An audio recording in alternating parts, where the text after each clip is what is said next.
The 1980s began when Ronald Reagan was elected. On the same day of his election, Iran released 52 U.S. hostages from the U.S. Embassy, who had been held there for over 144 days. There were 3 assassination attempts within 6 months of Reagan's election. John Lennon was assassinated in December of 1980. Ronald Reagan had an attempt on his life in March of 81, and the Pope had an assassination attempt on his life in May of 81. Sandra Day O'Connor was the first woman to be appointed to the U.S. Supreme Court. A recovered President Reagan continued the Cold War policy. The Soviet war in Afghanistan was an indirect source of conflict between the United States and Soviets for much of the 80s. Since early in his presidency, President Reagan put pressure on the Soviets to tear down the Berlin Wall.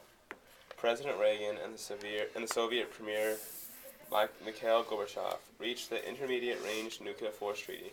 This treaty removed all nuclear warheads from Europe and removed the Soviets from Afghanistan. In 1988, Ronald Reagan flew to Moscow to ratify the INF Treaty. The Berlin Wall was torn down in 1989. As the Soviets and U.S. relations improved, both sides still faced problems in the Middle East and in Latin America.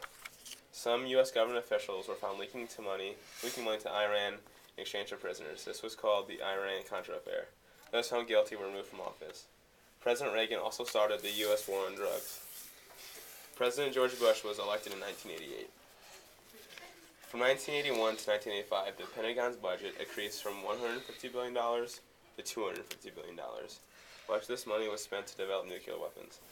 The 1985 Mexico City earthquake crippled Mexico's economy for years to come.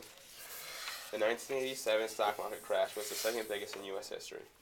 And in October 1987, the United States and Canada agreed to a fair trade agreement. This agreement allowed for both countries to trade easier. Cable TV had become widely popular in the 1980s, with over 70% of the population having cable. TV shows like Roseanne, Saved by the Bell, and Full House became popular. People from all across the U.S. began to watch the same shows, and this united the country.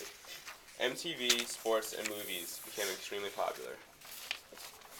Larry Bird, Magic Johnson ruled the sports world. Some famous movies included E.T., First Blood, Terminator, and Star Wars. Some of the music icons of the 1980s included Michael Jackson, Prince, Madonna, U2, and Billy Joel. Video game systems such as the NES, Nintendo Entertainment System, the Game Boy, and Pac-Man were widely popular. Camcorders, VHSs, and boombox also were new inventions that Americans loved. The fashion of the 80s included big hair, shoulder pads, and eyeshadow. Women wore lots of makeup and huge earrings, along with leg warmers, where men wore parachute pants, members-only jackets, and even makeup. The 1980s were a time of change, and that's it.